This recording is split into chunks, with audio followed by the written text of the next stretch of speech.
राधे राधे दोस्तों, आप सभी का चैनल में स्वागत है। आज सुनेंगे वरुथनी एकादशी जो कृष्ण पक्ष में बैसाख मास में आती है।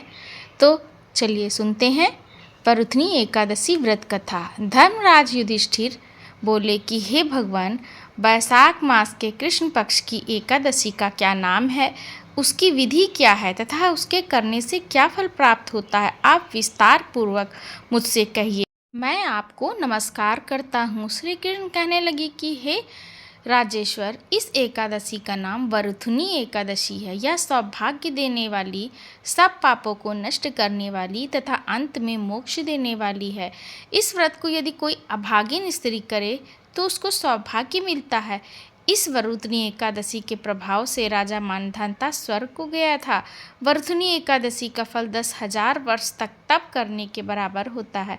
कुरुक्षेत्र में सूर्य ग्रहण के समय एक मन स्वर्ण दान करने से जो फल प्राप्त होता है, वही फल वरुथनी एकादशी के व्रत करने से मिलता है। वरुथनी एकादशी के व्रत को करने से मनुष्य इस लोक में सुख भोग कर परलोक में स्वर्ग को प्राप्त होता है। शास्त्रों में कहा गया है कि हाथी का दान घोड़े के दान से श्रेष्ठ है। हाथी के दान से भूमि दान, भूमि के दान से तिलों का दान, तिलों के दान से स्वर्ण का दान तथा स्वर्ण के दान से अन्न का दान श्रेष्ठ है। अन्न दान के बराबर कोई दान नहीं। अन्न दान से देवता, पितर, मनुष्य तीनों तृप्त हो जाते हैं। शास्त्रों में इसको कन्यादान के बराबर बताया गया है। वरुथनी एकादशी के व्रत से अन्नदान तथा कन्यादान दोनों के बराबर फल मिलता है। जो मनुष्य लोभ के वश होकर कन्या का धन लेते हैं, वे प्रलय काल तक नरक में वास करते हैं। उनको अगले जन्म में बिलाव का जन्म लेना पड़ता है। जो मनुष्य प्रेम एवं धन सहित कन्या का दान करते हैं, उनके पुण्य को चित्रगुप्त भी लिखने में असमर्थ है, उनको कन्यादान का फल मिलता है।